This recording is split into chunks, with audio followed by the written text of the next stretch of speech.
So much of my career work is focused on looking at the effects of trauma and stress on all beings involved. Um, and it usually focuses on cruelty. And I think one would argue that exposing animals, human and non-human alike, is probably a form of systemic cruelty in one way or another, even if it's not intentional. And so this presentation will be looking at military working dogs and the ways that primarily the US militaries essentially put a band-aid on the traumatic experiences that dogs have and the symptoms that come from those experiences that their bodies produce, rather than really looking at the root causes of why those symptoms occur and trying to end them. So just really quickly, I have a legal background, but I don't have a medical background, and I'm not a medical professional. So a lot of the information that I have comes from academic studies and also from other medical experts. And the other thing that I wanted to mention too is that a lot of the studies that I discuss are, they have a focus on the particular illness that I'll be discussing, which is for short GDV, commonly known as bloat, as well as surgery to resolve that and causes of death for military dogs. However, these studies don't always have a specific focus that overlaps with other studies. And so the studies are a bit ad hoc because that's really a lot of the available information, especially given the sensitive nature of military working dogs and the governments. So I've tried to put a comprehensive picture together with the studies that I've found, but bear with me if sometimes things seem like they don't quite align as they should. So just really quickly, this quote is by General David H. Petraeus, and I'll just read it aloud very quickly. The capability that military working dogs, bring to the fight cannot be replicated by man or machine. By all measures of performance, their yield outperforms any asset we have in our inventory. Our army and military would be remiss if we failed to invest more in this incredibly valuable resource. Granted, I think if you looked at a lot of different forms of media and academic studies and what the really amazing speakers from the previous section discussed, there's a lot of respect for military working dogs, but at the end of the day, they're still considered tools and equipment that are used to perform a job on behalf of humans and governments. And until we change that perspective and look at them from a comprehensive perspective, we're never actually going to resolve the health issues that they encounter, in addition to perhaps changing the way that we interact with other beings in war. So just a quick rundown, and I know I mentioned this in the chat earlier, but the primary focus that military working dogs have is quite stressful. They are trained to attack, to detect explosives, to find suspects and not let go, to constantly be on alert, and essentially live in a status environment where everything is agitated. The US specifically in total pays $283,000 to train just one military working dog, and with 2,500 of them at any given time in service, and only with a goal life of 10 years, which really amounts to about 6.5 years. There's a huge amount of money that is being put into these resources, into these lives and beings, without what people would discuss their agreement to this from similar conversations that we had earlier in this section. Breeds that are primarily used are German Shepherds and Belgian Malinois. And as you can see, countries all over the world do use them. The effects, though, are they create anxiety, PTSD. There are a lot of physical illnesses, amputations, death, and the specific topic that we'll be discussing is bloat. So bloat is called gastric dilatation volvulus, and essentially nobody really knows why it happens. It occurs from, some people suspect, the breed or physical shape of the dog, like deep chests. People have also described causes as eating or drinking patterns or extreme physical activity afterwards. Sometimes it's about the body weight being too much or too little. But one definite common cause is anxiety and stress. The only thing that is interesting about that is that through all the different studies that have occurred to discuss GDV. Stress and anxiety is the overlapping one, but yet a lot of these different causes are really descriptive of really a dog's daily activity. And that's because there isn't one concrete answer. A lot of the studies that discuss GDV talk about specifically Great Danes or Weimaraners, St. Bernards, very large dogs having issues with bloat. German Shepherd is mentioned in that list, but I actually only found one study that includes German Shepherds as having a predisposition for GDV. However, military studies commonly say that the most common dogs have that suffer from bloat are German Shepherds and Belgian Malinois, but interestingly, those are also primarily the dogs that are used in military work in combat. Sometimes terriers and Labradors are also used, but for a different purpose. They've also noted that calmer dogs have less of a rate of GDV compared to dogs that have stress and anxiety. And some of the stressful situations really describe what military working dogs go through, and that's intense physical activity, constant agitation. And so what I hypothesize is that it's not really these descriptive traits of dogs, their size or the way that they eat, etc. It's really the stress and trauma that they experience that causes the bloat to occur. This is just a quick rundown. If you'll notice, the general population that experiences GDV among dogs, it's really 0.3 to 1.2%, yet there's a higher increase of GDV in dogs that are in the military. So once 2010 occurred, there was an initiative in the US military to perform a preemptive surgery on dogs to prevent them from developing bloat. And that definitely decreased the amount of incidences that military working dogs had with experiencing bloat while on the field. However, having a prophylactic surgery, so a preemptive surgery to address something that's going to happen really just puts a Band-Aid on the situation rather than looking at the underlying causes to why the illness happens in the first place. And interestingly, bloat is one of the most common types of death for military working dogs, at least within studies that have been conducted throughout the world, including New Zealand. And it's not just military working dogs, but also working dogs in general, including police dogs. And other countries are still having some issues with trying to manage bloat. Now, I just want to warn you a couple times, these next couple of slides are, they're not horrific, but they do involve surgery. So there may be some graphic content. This is just quickly showing what happens when the stomach develops bloat. Essentially, there is a stoppage at the esophagus level, and the stomach starts blowing up with air. And then as it twists, it can't move around. And so then this torsion happens, and it essentially cuts off blood to the stomach and circulating throughout the body. And then the stomach tissue winds up dying, and it starts to discolor. And then once that happens, dogs go into shock. They start becoming even more anxious, and a lot of other physical ailments occur. The massive concern about GDV is that once a dog develops it, it only takes about 4 hours or so for the situation to go from bad to lethal or fatal. And so if gastropexy doesn't occur, which is that surgery, a dog can die from bloat. Luckily, reactively surgeries occur, but they can be pretty painful for dogs. This is just an overview of what happens in a gastropexy surgery.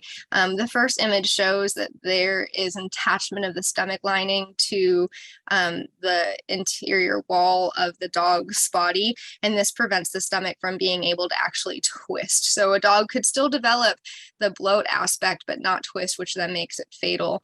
There are laparoscopic options, which, as you can see in the second image, are less invasive compared to the open surgery, which often happens happens when gastropexy is a reactive measure because a dog has already developed bloat versus having a dog develop bloat or having a dog go into gastropexy before having developed the illness.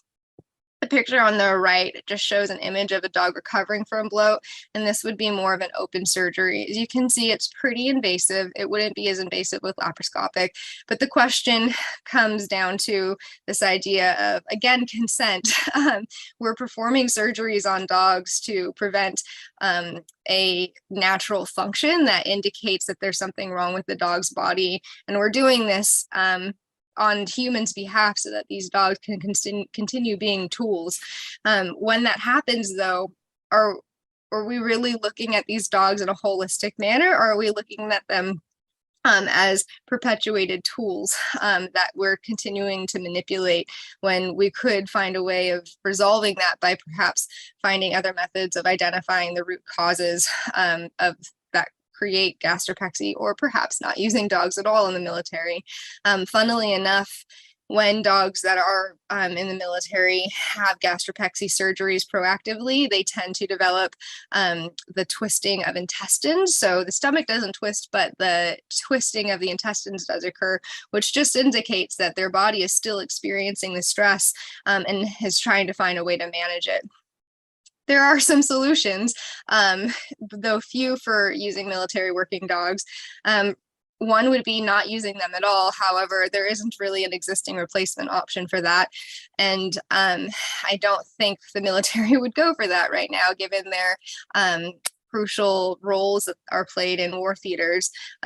I would love to end war. Hopefully we'll all get to that point, but perhaps that may be a few years from now. And then there's the other concept of these artificial intelligent dogs, which the one on the left, Astro, does actually have abilities to smell and have senses. And then the one on the right is the one that's used currently with the US military. However, extreme ethical concerns happen when we're using these robot animals or beings that don't have inherent sentience and don't react the way that even an animal who's been trained in war would probably have and react to certain situations. It's really a human rights perspective. So the better approach is, until we can find a way to stop using dogs in war, how do we improve their welfare and resolve the underlying causes that make gastropexy irrelevant and also make bloat occur? And I would say that it's by resolving the stress and anxiety and trauma that occurs in their lives. Really quickly, this is just a rundown of the different physical manifestations of stress and trauma and ailments within military working dogs. And the items that are highlighted on the page show that stomach and digestive problems, agitation, PTSD, mood or anxiety orders, being easily startled, edginess, and extreme alertness, and are all overlapping causes or symptoms of stress, trauma, and ailments in military working dogs. So really the next approach would be conducting research to investigate the connection between stress, trauma, and ailments of military working dogs, particularly the stomach and digestive problems, and finding a way to alleviate these factors so that dogs have a much better experience while in war and also aren't subjected to surgeries. Different ways of improving welfare and decreasing trauma include really paying attention to dogs' individual coping styles and their unique personalities, different ways that they interact with other beings, as well as getting enough sleep, being socialized with dogs, which really doesn't happen with military working dogs, as they're usually kept in kennels alone when they're not being used by their handlers, and then giving an enriched mental experience, as well as a supportive environment that allows them to have a level of relaxation and rest, and then giving them the opportunity to become their own beings. So I propose that research could be in the works. There is the primary training center called the Lackland Air Force Base, which most military working dogs go to be trained, and there could be research that occurs there. And done in a way that ensures that dogs don't develop bloat while they're being experienced, and using data prior to 2010 with the rates of GDV, but then slowly working through military working dogs who've had gastropexy and then changing their environment so it is more enriched and attuned to welfare concepts and supporting their well-being, and seeing how their stress levels decrease. And then once everyone's determined that it could be safe to have these dogs experience this environment without the gastropexy surgery, then introducing dogs who don't have the surgery as well. And I realize my time is up. But through all of this, I think there'd be much more discussion to occur, but the primary focus is that dogs aren't injured in it, because that's, experimentation is a difficult topic to address, and it would be in the best interest for the dogs, but we want to make sure that those that happen to be in these experiences aren't used or exploited more than they already are. And just to conclude, the US and other militaries are using these dogs as tools, but in order to really find a way to ensure their longevity and their well-being, we really need to change that perspective and think of them as the beings that we are, in the same way that we think of other beings like humans. Not that humans are treated necessarily well in the military, but we just have to change the perspective and dynamic in working with these animals. And if you have any questions, I'd be happy to answer any at the end. Thank you.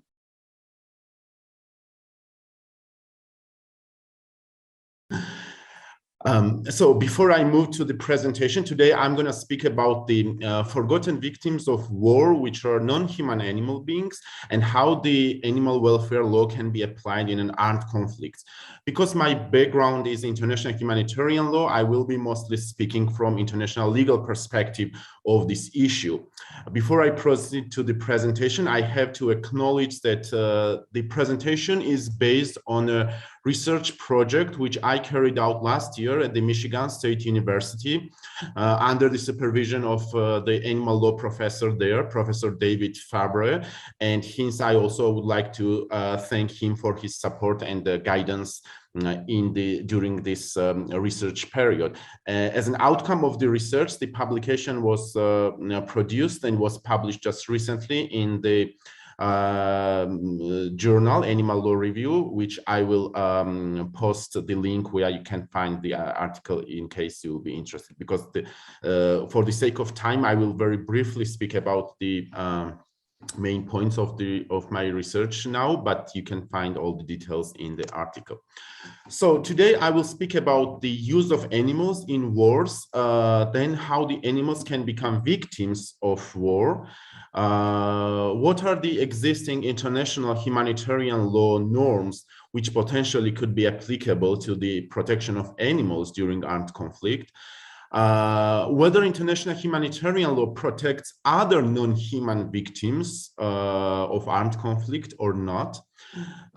Then also a few words about the emergence of a global animal law and the need for the international humanitarian law to modify and reflect the new developments in animal law. Then also how the animal welfare law can be transferred into the international humanitarian law. And finally, what is the interaction between the international humanitarian law and an animal welfare law? This is very highly important topic nowadays, especially in light of the war in Ukraine, which already documented numerous abuses of animals, including the sharp decline of dolphin population in the Black Sea coasts, and also destruction of several zoos and shelters in the cities, and some other examples which I believe were demonstrated by the speaker from the previous panel, Annika Huggeson.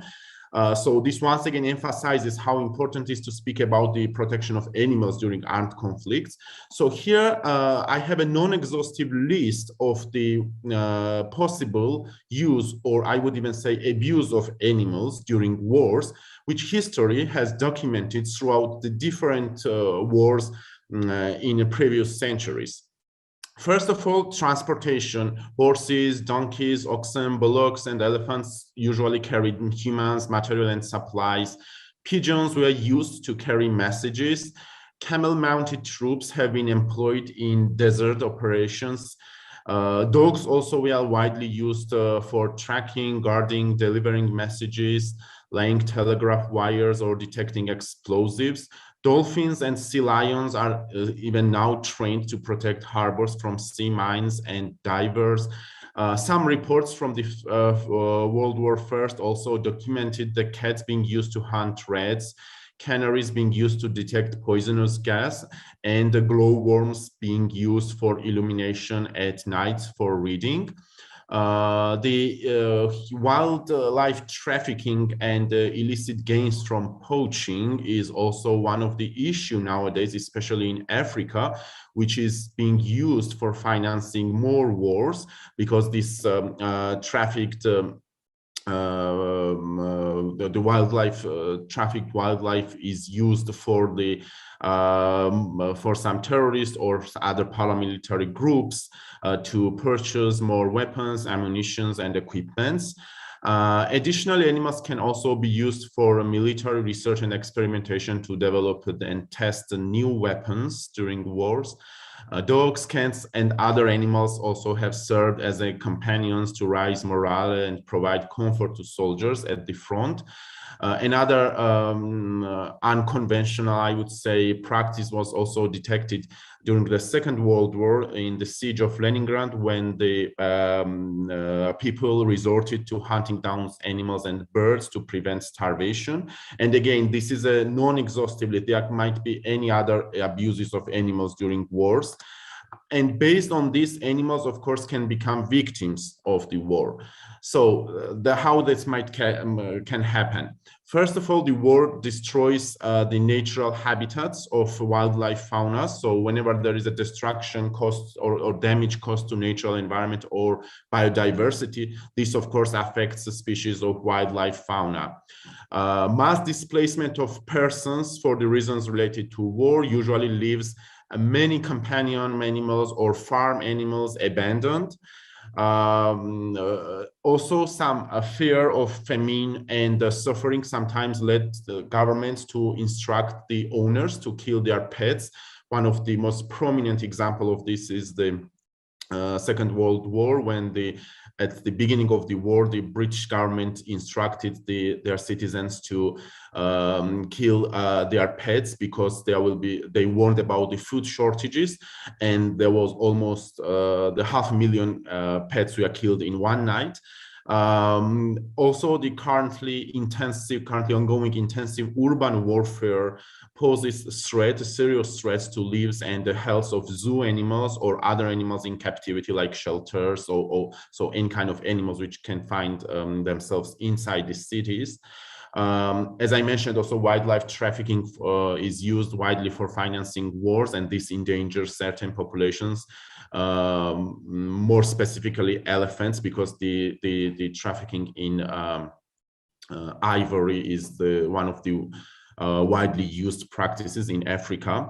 And also use of starvation as a method of warfare during the siege operations sometimes leads to hunting down stray animals and birds. So as I mentioned, this practice was detected in the Second World War, but the latest example is reported also from the ongoing war in Ukraine, when during the Battle of Mariupol, the city was besieged, and some citizens then testified that they had to hunt down the birds or other stray animals in order to prevent starvation. So again, this is also a non-exhaustive list of how animals can become victims of a war. I just wanted to demonstrate that based on their uses or abuses during war, they end up being victims of the war. So then there is a question: does the international humanitarian law protect animals in wars? The simple answer here is no. We cannot find any provisions in the international humanitarian law which is specifically targeting to the protection of animals. This can be easily explained because humanitarian law is mostly all about humans. But of course, we can find some norms which indirectly can be applicable to the protection of animals if we qualify animals as different values. For example, if we assume that animals are considered as a property, and we know that in many national jurisdictions, animals are indeed considered as a property, then of course IHL contains rules protecting private or public property, and those will be applicable to the protection of animals. Another option is if we consider animals as a civilian objects, then there is a certain rules in IHL which protect civilian objects from attack.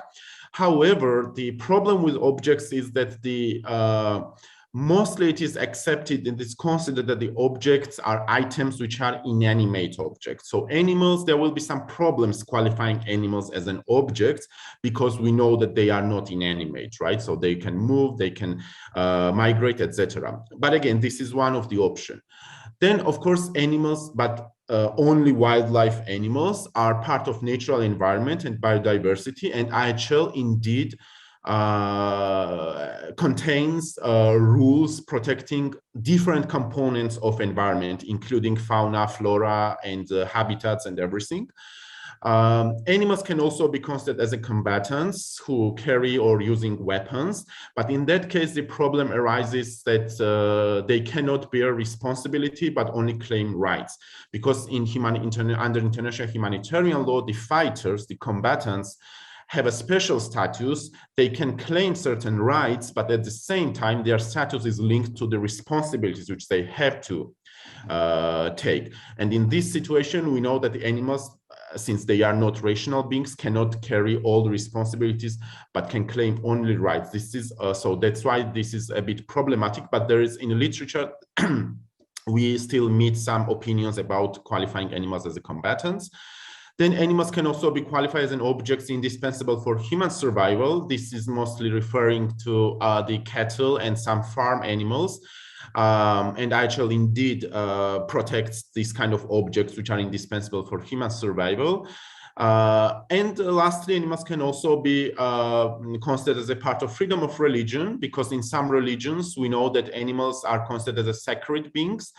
And if, let's say, the prisoner of war in captivity asks for the religious to observe their the religious practices, the animals can be considered under this the religious, let's say, traditions, and can be protected under this, because the party who holds prisoners of war in captivity are obliged to provide the environment in which the prisoner of war can exercise their freedom of religion. So those are the options where IHL, the existing already applied IHL, can potentially protect animals indirectly, because as I mentioned, and I want to reiterate it once more, that we don't have any provisions in IHL which protects animals because they are inherently important for themselves, okay? So even in these situations, animals can be protected because they are linked to human survival, or they are linked to somehow human interests. This again explained with the nature of the IHL, because international humanitarian law is an anthropocentric, very anthropocentric legal system. So the term humanitarian itself indicates that humans are in the primary concern of the IHL. However, the developments of the IHL demonstrated that it's already protects some other non-human victims which are not necessarily linked to human survival. So first such victim is the natural environment, and the norms of international humanitarian law protecting natural environment clearly indicates that the environment is not protected because it is important for humans, but because it is intrinsically and inherently important for itself. Another such non-human victim can be buildings and an infrastructure. More specifically, the buildings of cultural heritage, not all kind of buildings. And again, IHL protects the cultural heritage buildings not because of human survival, but because the cultural and spiritual value of those buildings for the entire humankind. So these two paradigms already provides the possibility and model how animals, non-human animals, can also be considered as a victims of the war and can find the protection under international humanitarian law, not because they are related to humans, but because they are inherently important for themselves. And in this situation, we see that IHL is flexible because the environment, initially also IHL did not protect the environment. We did not have any kind of provisions relating to the protection of environment in the core IHL treaties, which are the 4 Geneva Conventions of 1949. But when the environmental considerations became concern of international community, humanitarian law also modified and included the relevant rules for protection of international natural environment. The same applies to the protection of cultural heritage, because when the world and international community witnessed the mass looting and destruction of the cultural heritage during Second World War, they decided to adopt a separate convention, and the IHL has been modified by adoption of the completely separate convention protecting cultural heritage. So based on these paradigms, we argue that the emergence of global animal law as an independent branch of international law, which we are witnessing currently in the international law, that should also pave the way for further reforming international humanitarian law as to incorporate animal welfare rules in its realm. But then how the animal welfare law can be transposed or transferred into international humanitarian law. We know that unlike the peacetime, the armed conflict is a state of emergency, okay? So there are some exigencies of war which may require the parties to the conflict to depart from some legal, ethical, or moral norms which would normally be applicable in a peacetime. So in this regard, we have 2 main principles in the IHL, which is the principle of humanity and the principle of military necessity, which means that the humans should be protected, but at the same time, the military needs of the armies, so of the belligerent parties, should also be taken into consideration. So these are the principles which cannot be either restricted or limited or derogated from. So these are the principles which are in the center of the IHL. So we have to adapt the animal welfare law to these applicable principles. And based on these considerations, we argue that the animal welfare law should be upheld during an armed conflict unless the application of these norms has detrimental effect on the welfare of humans or the military needs of the belligerent. So in other words, the interest of human population and the military necessity of armies prevail over animal protection and objectives.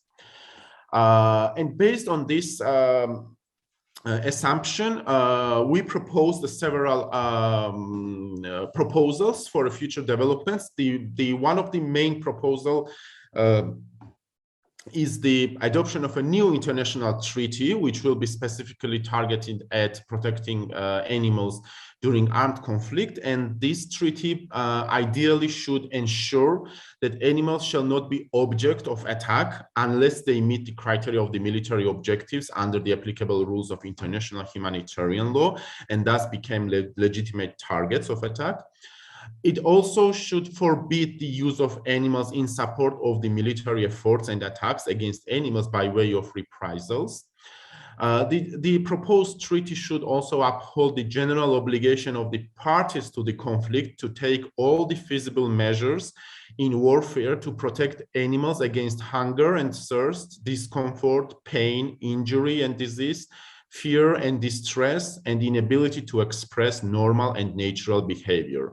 This protection would include a prohibition to the use of methods and means of warfare, which are deliberately intended or may be expected to cause physical or emotional suffering on animals.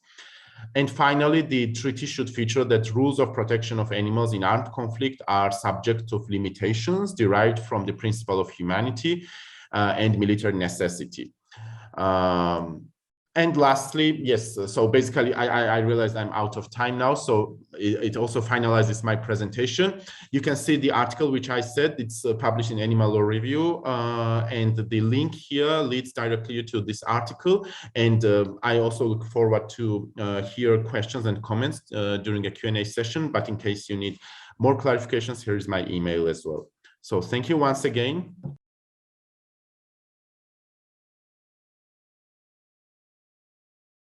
Buenos días. Primero saludar a los ponentes y también a los asistentes de esta gran exposición. Paso a compartir pantalla.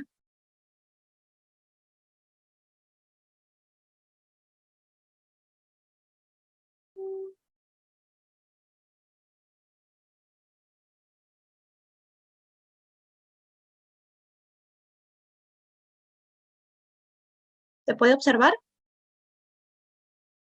Sí, ok.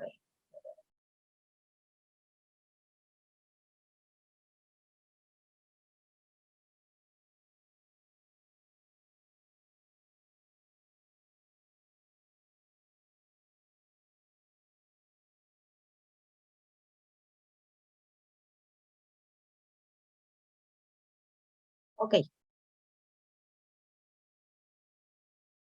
No sé por qué no puedo hacerlo grande. Segundo. Aquí está. Muchas gracias por la espera. Buenos días. Vamos a hablar el día de hoy sobre la insuficiente protección jurídica de los animales durante los conflictos armados internos, el caso de los animales masacrados por Sendero Luminoso.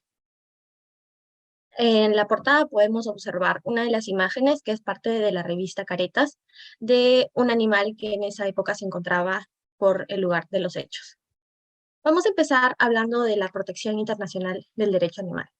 Si bien tenemos distintos instrumentos internacionales, los cuales no necesariamente están vinculados con nuestro país de una forma jurisprudencial activa, sí sirven como un vínculo dentro de nuestra legislación supranacional, como la Declaración de Cambridge sobre la conciencia, el Convenio Europeo para la Protección de los Animales de Compañía, el mismo que entra en vigencia aún en el año 1992. Este consiste en la promoción del bienestar de los animales de compañía, o conocidos comúnmente como domésticos. Y por último, tenemos una declaración universal que sí fue aprobada por la UNESCO París y Perú sí es suscriptor.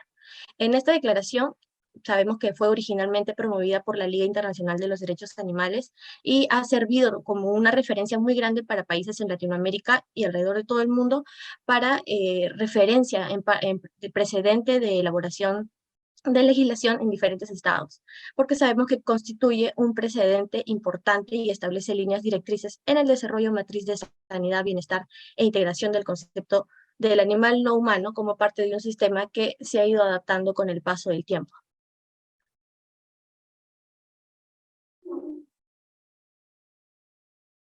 Tenemos en nuestra Constitución peruana una vinculación dentro de nuestra normativa, puesto que en nuestros fundamentos constitucionales, en nuestra Constitución Política del Perú, se encuentra en el derecho a la atención, a los cuidados y a la protección del hombre, que está establecido en nuestro inciso C del artículo 2 de la Declaración Universal de los Derechos del Animal reconocidos constitucionalmente en virtud de la cuarta disposición final y transitoria de nuestra Carta Magna. Ahora pasamos a lo que es un poco más el derecho internacional humanitario y cómo viene a vincularse en este caso tan específico. Tenemos pues que en el caso de los conflictos armados nos remitimos al derecho internacional humanitario, contextualizando un poco, lo conocemos como jus belli en las siglas de latín, y pues sabemos que este derecho es un derecho que posee un carácter moderador para poder equiparar de forma equilibrada las acciones hostiles que se puedan dar por las partes o por los estados que estén dentro de un conflicto armado o de un conflicto interno. Y de acuerdo al Comité de la Cruz Roja Internacional, sabemos que el derecho internacional humanitario protege a las personas que no participan o que ya no participan, que participan o que ya no participan en los combates y limita los medios y métodos de hacer la guerra. Suele llamarse también derecho de la guerra y derecho de los conflictos. Este derecho internacional posee un derecho consuetudinario, posee un carácter consuetudinario, ya que en el transcurso de los años, en la historia, se ha ido delimitando las acciones que se han configurado como actos hostiles en la guerra. Y complementando de esta forma el derecho, sabemos que el derecho internacional ha ido catalogando estos derechos dentro del derecho internacional como normas o mediante tratados y declaraciones, porque a pesar de que la costumbre como tal, el derecho consuetudinario, puede ser ambiguo porque existen bastantes costumbres dentro de estos tipos de conflicto interno, es plausible de ambigüedad, claro, pero también como ha sido sujeta de análisis e investigación, se ha podido considerar dentro de la norma internacional internacional. Aquí tenemos el caso Neptune Spear, en el cual es un perro belga que fue parte del operativo para la captura de Osama Bin Laden. Y vemos, puse la imagen de este animal para que se pueda tener referencia de la participación activa de un animal. Este no es el caso, porque en el caso de Sendero Luminoso, los perros vienen a ser no la parte activa, sino una víctima directa que no muestra ninguna voluntad ni participación dentro del conflicto, pero es un ejemplo de un sujeto activo dentro de lo que viene a ser el conflicto interno o guerra, ¿no? Este marco o este marco internacional de normas tiene un enfoque muy genérico, porque sabemos que en este enfoque no se menciona al animal o animal no humano dentro de todos estos tratados. Sí vemos que se refiere, como mencionó el anterior ponente, a lo que podría ser una protección del derecho al medio ambiente o de la propiedad, pero no menciona en sí lo que es un animal o un ser humano, un ser humano animal.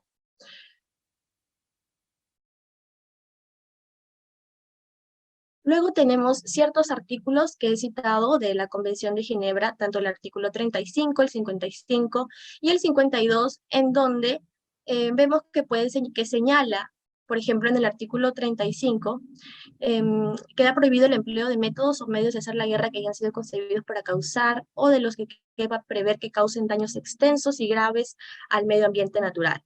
Y en el artículo 55 también se menciona la protección del ambiente natural en un punto de vista totalmente específico y explícito. El ambiente y el medio ambiente natural se encuentra protegido. Así como en el artículo 52, vemos que, por otro lado, si bien está tutelado el ambiente, también vemos que los bienes de carácter civil no serán objetos de ataques ni de represalias. Pero como hemos visto, y como también lo mencionó el anterior ponente, sabemos que estos bienes son protegidos, pero no con un carácter antropocentrista, sino más bien con un carácter en el que se va a tutelar los espacios religiosos o culturales que tengan un interés solamente del ser humano, no animal, más no una protección tutelada por parte para el ser humano animal. En el caso de la normativa interna nacional en Perú, a través del tiempo nuestra constitución política ha referido protección al medio ambiente, así como en nuestra constitución del año 79, donde se otorga mediante el artículo 123 el derecho de vivir en un ambiente saludable, ecológicamente equilibrado y adecuado para el desarrollo de la vida y la preservación del paisaje y la naturaleza. No solamente otorga un derecho a tener esta comodidad para el ser humano y también para la naturaleza, sino también otorga una obligación por parte del ciudadano y del Estado peruano a tutelar la participación activa de preservar y promover el cuidado ambiental. En segundo lugar, en la Constitución Política actual, que es la del año 1993, cabe resaltar que esta Constitución nace posterior a todos los hechos de Sendero Luminoso, por ende se forma en base a un gobierno que llega a luego ser procesado por varios delitos de lesa humanidad y se crea esta constitución. Se establece dentro del título 1 de la persona y la sociedad. En el capítulo 1 vemos que dentro de los derechos fundamentales de la persona, y aquí repetimos el enfoque antropocentrista, en el artículo 2, inciso 22, establece que toda persona tiene derecho, así como a gozar de un ambiente equilibrado y adecuado al desarrollo de su vida. Por otro lado, en el capítulo 2 del ambiente y de los recursos naturales, vemos que siempre está el enfoque del carácter ambiental en la protección de la Constitución peruana, mas no vemos en ninguna parte que se tutele al ser humano animal como tal. Establece otra vez en el artículo 66 que los recursos naturales renovables y no renovables son patrimonio de la nación. Y esta tutela de los bienes como patrimonio de la nación, como objetos inanimados, es decir, podría ser un templo de oración en el caso de una guerra que exista en un conflicto internacional. Estos son las tutelas que usualmente el órgano jurídico suele dar. Tutela a los patrimonios de carácter civil, al bien ambiental, al derecho ambiental como tal, pero como parte de los derechos fundamentales de la persona. No se extiende más allá de esta tutela. Por ley orgánica se fijan las condiciones de su utilización y de su otorgamiento a particulares. Y por último tenemos el artículo 67 de esta Constitución aún vigente en el Perú, que establece que el Estado determina la política nacional del ambiente y promueve un uso sostenible de sus recursos naturales. Ahora tenemos un caso muy importante en el Perú que viene a ser el Código Civil peruano y cómo en el Código Civil peruano aún se establece dentro de el artículo 886 al animal como un bien mueble.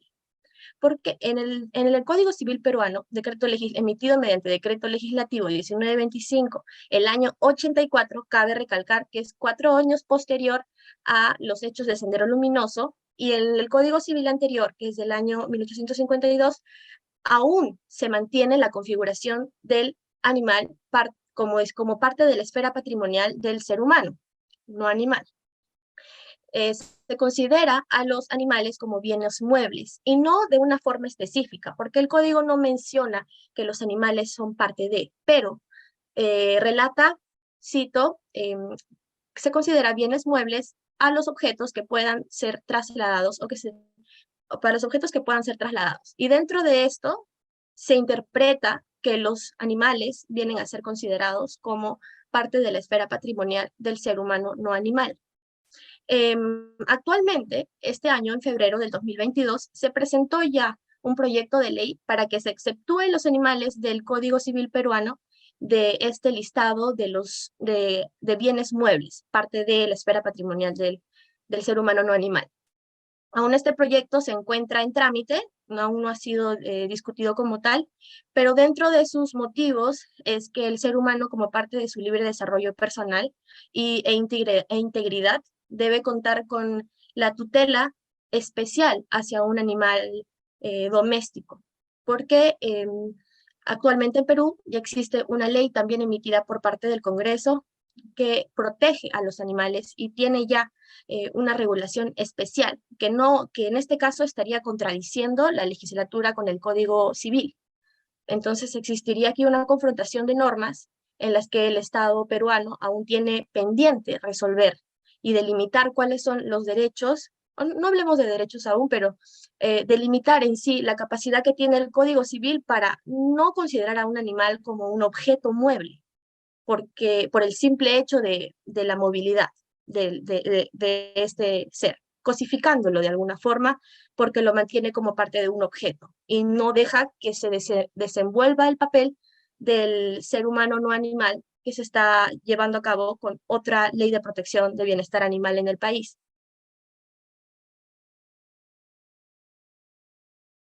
Ok, ahora vamos a pasar a referirnos al tema de Sendero Luminoso en específico. Sendero Luminoso viene a ser un grupo subversivo que en los años 80 se instala en el Perú. Sendero Luminoso deja al menos 62.000 víctimas en el Perú. Es considerado el grupo sedicioso más sanguinario de la historia latinoamericana. Este partido comunista insertó el terrorismo a otro nivel en el Perú. No tenía una ideología con raíces de origen marxista, leninista y maoísta, proyectada y posteriormente moldeada en el pensamiento Gonzalo. Se le atribuye el pensamiento Gonzalo porque Gonzalo era el nombre que se le estaba atribuyendo a Abimael Guzmán en este pensamiento, porque era un pensamiento que se había moldeado al uso de este líder, a su propia interpretación. Su propósito, el propósito de este grupo terrorista era destruir las instituciones como las conocíamos de forma democrática, destruir esas instituciones democráticas mediante una guerra popular que se extendería del campo a la ciudad. Y de esta forma controlar los hilos del poder absoluto y autoritario maoísta. Fueron más de 20 años de lucha por parte del gobierno peruano y de una población civil que tuvo que organizarse a falta de apoyo por parte del Estado en contra de esta insurgencia que, conforme a la ideología que poseían de paso a paso, se militarizó para dar inicio a una lucha armada. Y cobraría muchísimas víctimas fatales, no solamente personas, sino también animales, que fueron en total un aproximado de 2 millones de animales perdidos, como dentro de ellos ovinos, vacunos, por parte de animales que vivían en la sierra y también animales domésticos que vivían en la ciudad del Perú, un total aproximado de 2 millones de animales. Es así que posteriormente asociaciones y comunidades pasan a identificar a los autores de tales crímenes, que viene a ser Sendero Luminoso.